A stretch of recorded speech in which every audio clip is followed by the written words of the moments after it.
subscribe official iNews channel. Dan jangan lupa klik tombol notifikasinya. Lantas apa sebenarnya motif saling lapor antar kubu Partai Demokrat? Benarkah saling lapor demi pamor dan simpati publik? Sudah bergabung bersama kami pengamat politik Adi Praitno untuk mengulas fenomena saling lapor tersebut. Selamat sore Mas Adi. Selamat sore Davi. Mas Adi, Demokrat sampai pada babak saling lapor ini, benarkah hanya demi pamor atau sebenarnya apa yang dicari Mas Adi? Kalau saya melihatnya ini bagian dari babak baru perseteruan antara dua kubu, Demokrat versi KLB dan Demokrat versi AHY. Babak baru yang saya maksud adalah soal bagaimana mendapatkan legitimasi politik plus hukum yang saat ini sedang diupayakan oleh masing-masing pihak. Maka tidak mengherankan kalau antar kubu ini saling melaporkan saat ini, itu kan tidak lebih dari sekedar upaya jalan panjang merebutkan siapa yang paling sah secara legal konstitusional menurut undang-undang. Ya, Demokrat KLB atau Demokratnya AHY.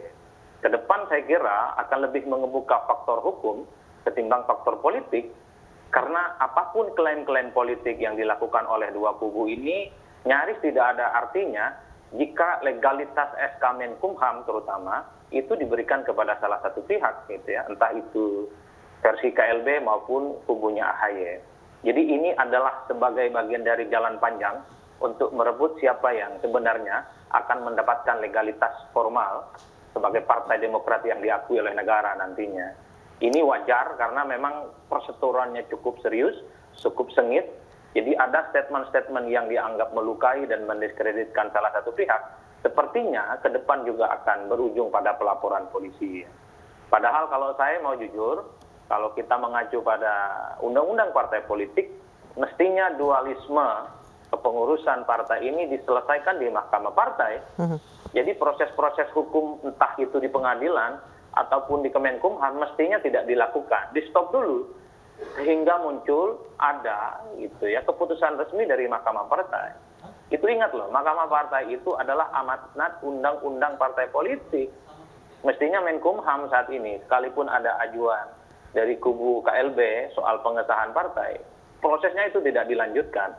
Harus ada keputusan resmi yang muncul dari Mahkamah Partai, karena itu adalah putusan undang-undang yang harus diikuti. Cuman kan problemnya orang sekarang tidak berpikir itu.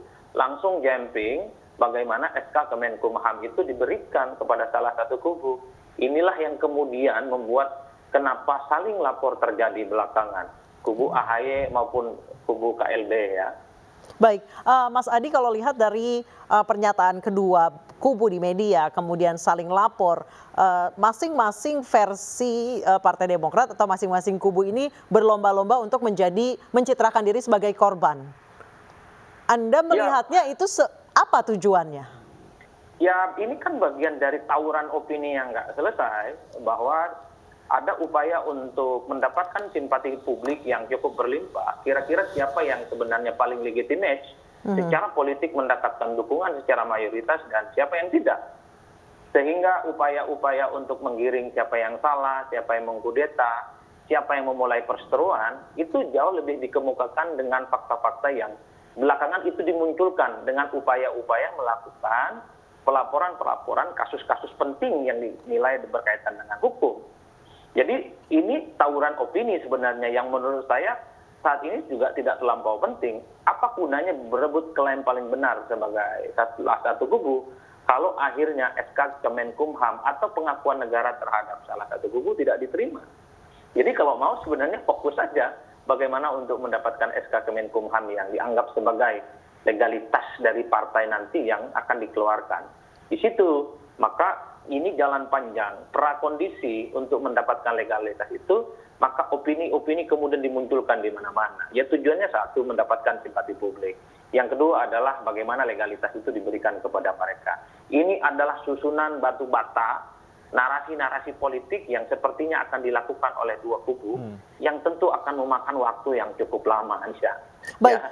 Mas Adi, kalau dilihat dari narasi-narasi politik kedua kubu, satu kubu mengatakan ini mencederai demokrasi, kemudian di backing oleh oknum, pemerintah didanai dan lain sebagainya, sementara di sisi yang lain mengatakan bahwa Partai Demokrat tidak demokratis lagi karena jadi partai keluarga dan lain sebagainya. Narasi-narasi yang dibangun oleh kedua kubu ini sudah ada timelinenya yang jelas sejak awal. Kalau menurut Mas Adi, ini bagian dari komunikasi seperti apa? Ini bagian dari upaya untuk mendapatkan simpati publik yang berlimpah ya. Misalnya menuduh kubu AHY itu adalah kubu yang dianggap merusak ADART yang tidak sesuai dengan ADART 2005. Dibangun di atas kekuatan keluarga SBY. Itu kan tuduhan-tuduhan politik.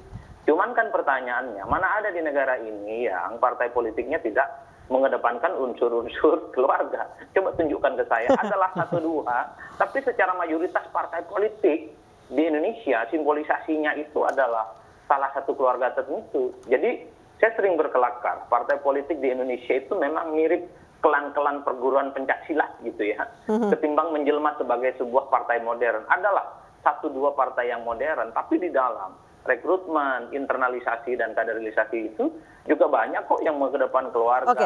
Mas Adi, anak dan saudara. Mas Adi, gitu ya. dengan perseteruan dua kubu seperti ini saling lapor, berebut perhatian publik, siapa sebenarnya yang paling diuntungkan? Ya sebenarnya tidak ada yang diuntungkan. Mereka ini terutama Demokrat itu tetap semakin populer, tapi kan konotasinya negatif. Karena mereka ini populer yang dibangun di atas konflik-konflik di internal. Baik, Mas Adi Ada terakhir. istilah yang disebut dengan notorious gitu ya, terkenal tapi buruk.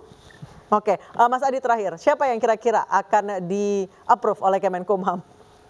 Kalau melihat pakai kacamata publik bagi kita yang tidak terlampau ngerti hukum, ya justru kubu AHY yang jauh diuntungkan. Pertama, bahwa kepengurusan Partai Demokrat plus ADART yang sudah terdaftar dan diakui oleh Kemenkumham adalah kubu AHY, yaitu ADART 2020, kepengurusan 2020, logo partai, lambang partai 2020 yang kemudian bulan Baik. Maret tahun lalu itu ditetapkan. Nah sekarang orang sedang menerka-nerka kira-kira kubu KLB ini apa basis argumentasinya sehingga mereka ini merasa sebagai kelompok yang paling sah. 2005 itu kejauhan, ada ADART sebenarnya Partai Demokrat itu, ada Baik. yang 2009, ada yang 2013. Baik, Mas Adi Praitno, nampaknya masalah ini juga tidak akan selesai di Kemenkumham karena walaupun nanti siapa yang ditetapkan pasti akan ada gelombang-gelombang drama lagi lainnya. Baik, terima kasih Mas Adi Praitno telah bergabung bersama kami di iNews Sore.